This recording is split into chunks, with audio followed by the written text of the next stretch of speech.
Bonsoir. Avec un cinquième des habitants qui vivent sous le seuil de pauvreté alors que les prix sont 7% supérieurs à ceux de la France de province, la Corse reste la région la plus pauvre de la métropole. Nous recevons ce soir François Pernin, président de la CLE, coordination interassociative de lutte contre l'exclusion, et Antonin Bretel de l'INSEE.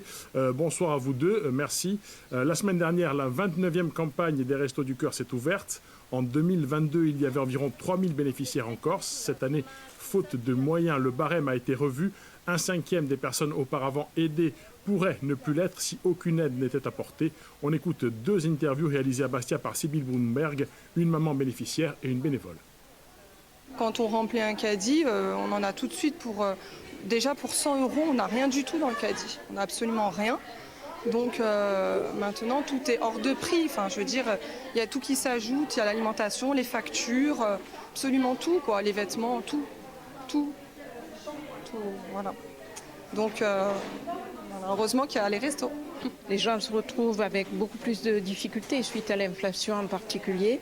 Mais inflation et difficultés sur l'énergie, les gens ne peuvent pas se chauffer, ont besoin d'aide. Donc ils viennent au Resto du Cœur, on essaie de les aider.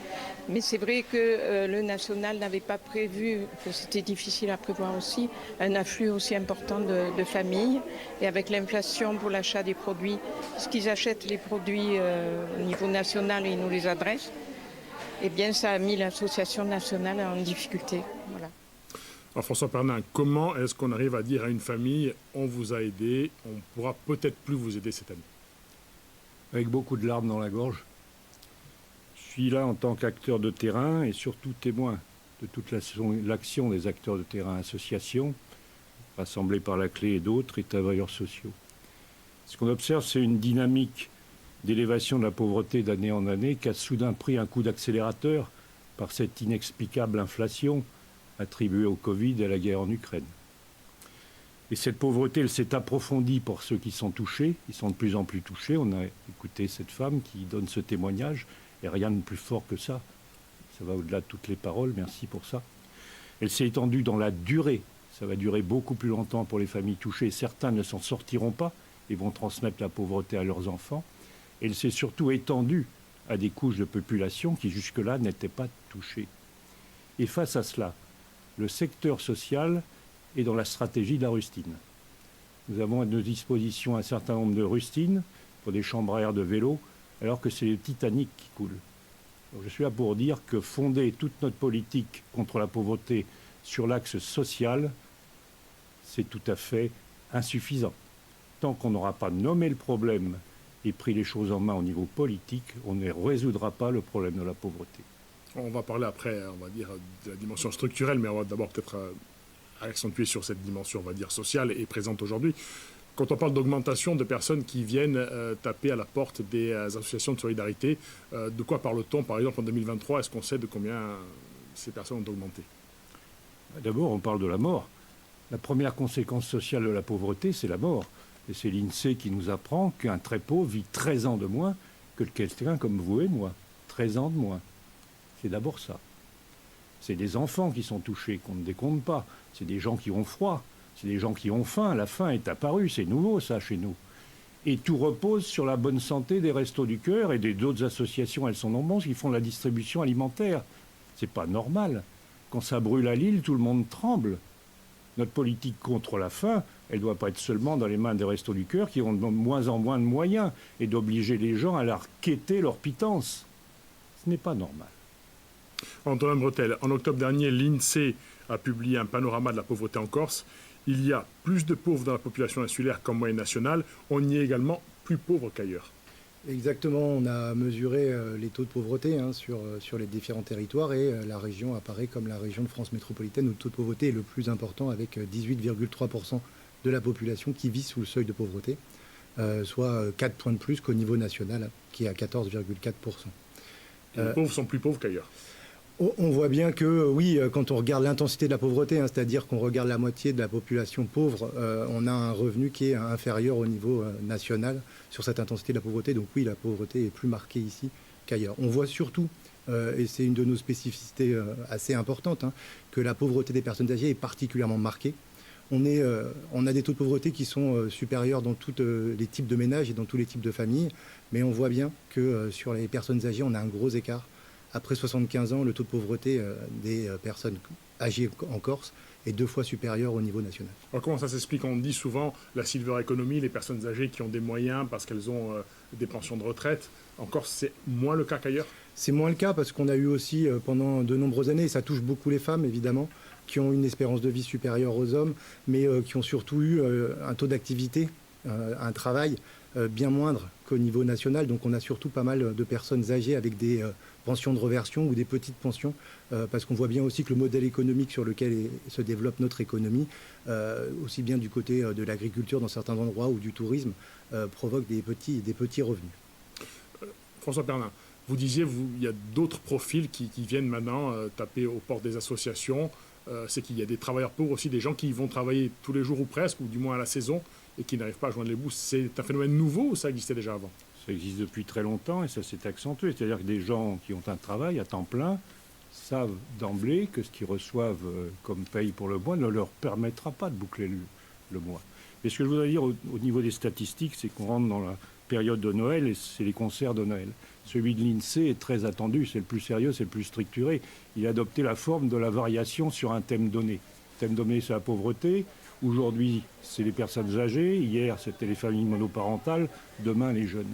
Ce qui est intéressant, c'est le sens à donner aux chiffres. Parce qu'ils varient, mais c'est toujours les mêmes. Premier, c'est que aussi quelqu'un aussi sérieux que M. Bretel utilise, c'est que c'est réel. Le second, c'est que ces statistiques, on les tient depuis 1970, 50 ans. C'est un phénomène durable. C'est un phénomène qui augmente d'année en année. Donc on est mauvais dans ce qu'on fait en termes d'évaluation. Et c'est une pauvreté structurelle. Donc il y a des causes et on peut pouvoir agir dessus. Et cette pauvreté, elle a un nom. Une pauvreté qui coûte autant dans les budgets sociaux, qui touche maintenant 12 à 15 millions de personnes, qui touche sa propre jeunesse, qui entraîne une économie parallèle, ça s'appelle un problème politique majeur. Et se contenter de confier ça aux affaires sociales, c'est très nettement insuffisant. Nous, on est dans l'urgence. On maintient la survie. On fait vivre les gens dans leur pauvreté. On ne les sort pas de leur pauvreté. Parce qu'on n'agit pas sur les autres causes. Et tant qu'on ne le fera pas, on court à une révolte sociale majeure. On a 60 à 75% d'abstention aux élections. Ce n'est pas des gens qui ne veulent pas se déplacer. C'est des gens dont on ne parle pas. Pourquoi irait-il voter? Quel est le parti politique qui les prend en main? Quel est le gouvernement qui a compris que c'était un problème politique majeur? Il faut une nouvelle méthode de travail. Il faut organiser cette politique et que cette politique aille vers les vrais axes, vers les vraies causes.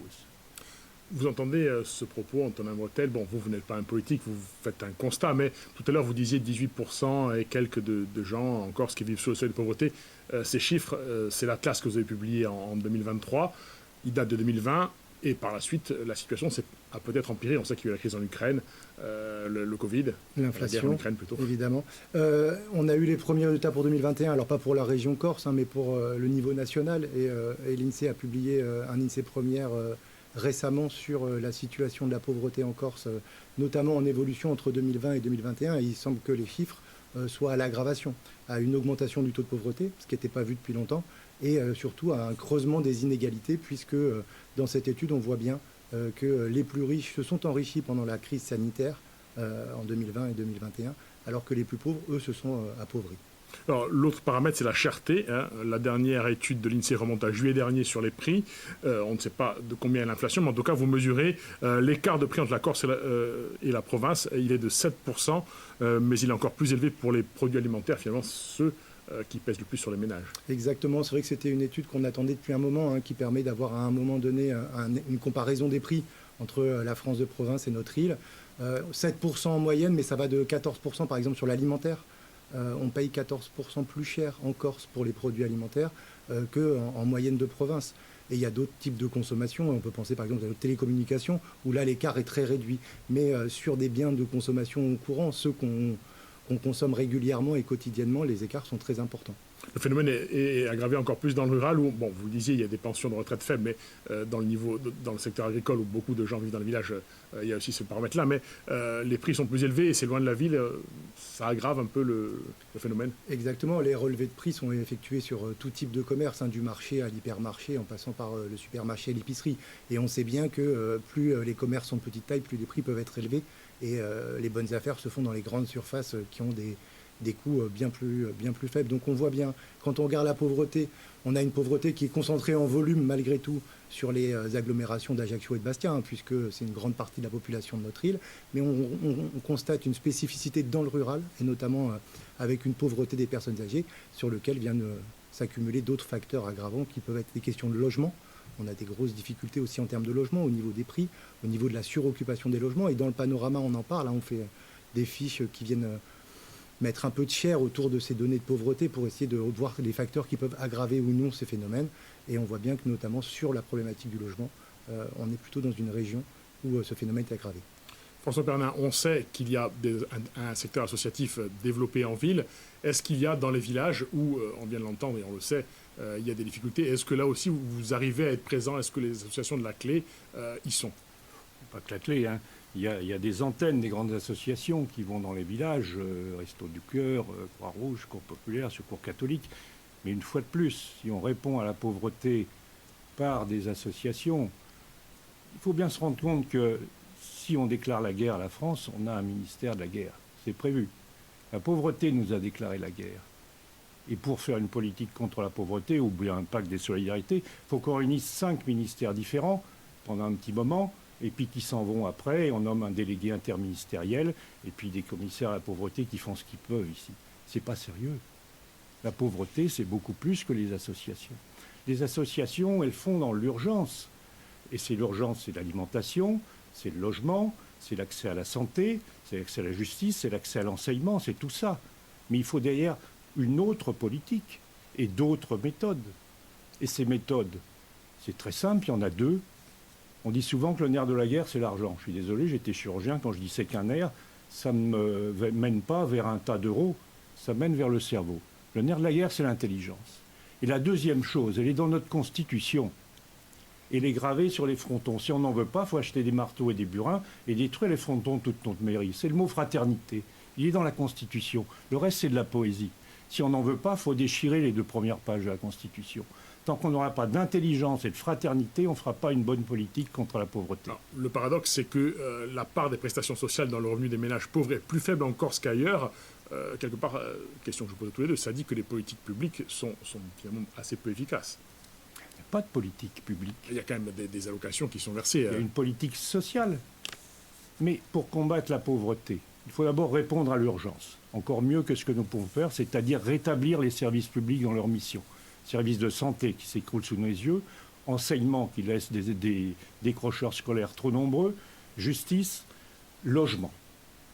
Et puis après, transport, communication, culture. On ne fera pas l'abstraction de la culture. Ça, c'est l'urgence. Ensuite, il y a 2 autres piliers extraordinaires. C'est la solidarité institutionnelle, avec le revers de la médaille, la maltraitance institutionnelle, avec sa pointe qui est la dématérialisation à outrance des informations. Le second, c'est la solidarité sociétale. Ces 2 piliers-là, il faut les renforcer par notre politique. Puis après, il y a le traitement de fond, qui est basé sur l'enseignement, la formation professionnelle et une bonne formation. Et parallèlement à ça, des revenus suffisants qui reviennent du travail. Il n'est pas normal qu'un travailleur, à la fin du mois, n'ait pas de quoi s'en sortir. Et puis à la fin, il nous manque un expert fondamental, qu'on ne convoque jamais. Ce sont les pauvres eux-mêmes, qui ont une intelligence et un savoir-faire. Il faut leur donner le pouvoir d'agir sur leur destin. Pour l'instant, ils sont l'objet de notre charité. C'est une chose, ce n'est pas un public. Quentin Montel, sur cette dimension, on va dire, de choix sociétaux, vous n'avez pas la main, si je veux dire, mais en tout cas, l'Atlas que vous avez publié en octobre dernier, il a vocation finalement à alimenter la réflexion politique. Qu'est-ce qu'il en est? Exactement, c'est issu d'un partenariat national avec la délégation interministérielle de lutte contre la pauvreté et l'INSEE. Ça a été relayé dans 14 régions métropolitaines et dans certains territoires d'outre-mer. Et ça permet d'avoir un constat à un moment T pour essayer d'envisager et de guider la parole publique et les décisions publiques, évidemment. par rapport à ce qu'on disait tout à l'heure sur le fait que la part des prestations sociales dans le revenu des ménages pauvres est plus faible en Corse qu'ailleurs. Alors c'est notamment lié à la problématique des personnes âgées, puisqu'on voit bien que les prestations sociales, c'est souvent des prestations familiales notamment, et on voit bien qu'on ne parle pas de prestations sociales quand on parle de revenus, de retraite et de rente. Donc on est sur une pauvreté qui est un peu différente, qui fait que l'effet mécanisme de redistribution fonctionne un peu moins bien au niveau régional qu'au niveau national. Et on voit bien que la pauvreté baisse moins proportionnellement encore suite à la redistribution qu'au niveau national, mais parce qu'on a une pauvreté qui est plus marquée par des personnes âgées en proportion. Et donc ces personnes âgées-là bénéficient moins de la redistribution. Alors, le comble, c'est que l'activité existe. Le taux de chômage qui fluctue aujourd'hui autour de 7% est plutôt faible. Il y a des entreprises qui ont du mal à recruter carrément. Pour parler trivialement, on est une société riche, il y a de l'argent, il y a à manger, mais pas pour tout le monde. C'est un peu ce que vous dites, François Pernin. Oui, il y a des inégalités criantes actuellement. Alors qu'on est en crise, on voit que les plus grosses fortunes se font sur la distribution alimentaire, sur l'immobilier, sur la vente d'énergie fossile, et puis sur le marché de la guerre. Il y a quelque chose qui ne va pas. Non, encore s'il n'y a pas le marché de la guerre, mais en tout cas... on est impacté par les causes mondiales et par les causes nationales. On n'est pas tout seul au milieu de notre île. On est impacté par tout ça. Hein. En tout cas, au niveau des inégalités qui sont assez criantes, encore du moins les études le révèlent, est-ce qu'il y a une cause? D'abord, quel est le constat? Et ensuite, est-ce qu'on peut imaginer ce qui est, on va dire, derrière ce phénomène? Alors on a aussi un développement économique qui se fait sur des activités saisonnières, donc on voit bien tourisme, donc, le tourisme en partie. On a aussi une partie notamment des territoires les plus pauvres, et on peut penser à la plaine orientale, hein, avec une activité d'agriculture, avec des revenus de l'agriculture qui sont particulièrement faibles, aussi bien pour les exploitants que pour certains salariés de ce secteur-là, et pour les femmes des exploitants aussi. Donc on voit bien qu'on a aussi, et ça on le dit depuis longtemps, hein, on a une représentation des catégories socio-professionnelles en Corse qui est un peu tirée vers le bas. On a moins de cadres, on a moins de professions intermédiaires, on a plus d'employés, on a une économie qui est très tournée vers le commerce, vers la satisfaction des besoins des personnes présentes, hein, qu'elles soient résidentes ou touristiques. Et donc on voit bien qu'on est plutôt sur des secteurs où les salaires sont plutôt moins élevés que d'autres secteurs. Pour en revenir au fait que la société est inégalitaire, est-ce que le fait de dire systématiquement, comme on le dit, que la Corse est la région la plus pauvre des régions métropolitaines, est-ce que c'est exact pour vous? Proportionnellement, oui. Le taux de pauvreté est le plus important en Corse des régions de France métropolitaine. Alors, autre élément, donc on va parler de faire du vieillissement de la population. À l'avenir, le vieillissement va se poursuivre. Est-ce que la structure de l'économie d'aujourd'hui laisse supposer que demain, ça pourrait empirer, ou alors le fait que les activités d'aujourd'hui soient différentes de celles d'hier, cela laisse supposer qu'à terme, il y aura une amélioration, ou du moins, les retraités de demain pourraient être moins pauvres que ceux d'aujourd'hui. Est-ce que vous avez des éléments là-dessus? Alors déjà, c'est le taux d'activité des femmes, hein. Aujourd'hui, on a un taux d'activité des femmes qui est beaucoup plus important qu'il y a une trentaine d'années. Donc on voit bien que sur les futurs retraités, ce taux d'activité va avoir une conséquence sur les pensions, qui risque d'être à la hausse. Donc on espère peut-être limiter cette pauvreté marquée des personnes les plus âgées. Après, on voit bien dans les projections de population qu'on va vraiment sur un vieillissement important de toutes les régions françaises, hein, aussi bien d'outre-mer que métropolitaine, et que la Corse ne va pas être exempte de ce vieillissement. Et on va sur une situation où on va avoir un vieillissement marqué dans les années qui viennent, avec d'autres enjeux, hein, en termes d'emploi, en termes d'économie aussi, de l'aide à domicile et de l'accompagnement des personnes âgées. Voilà. Une conclusion avec vous, peut-être François Pernin. Si vous deviez demander une chose aux décideurs publics, des choses, on va dire, réalisables rapidement, qu'est-ce que vous demanderiez pour améliorer la situation en 50 secondes? Ce qu'on demande aux élus, c'est pas de faire la charité. Ce qu'on demande à nos élus, c'est de faire la politique. Faites de la politique. Vous estimez qu'aujourd'hui, il y a, on va dire, la course On fait de l'urgence sociale, point. Et on ne résout pas le problème avec ça. Messieurs, merci d'avoir participé. Le Corti Gazella continue avec Stella Rossi.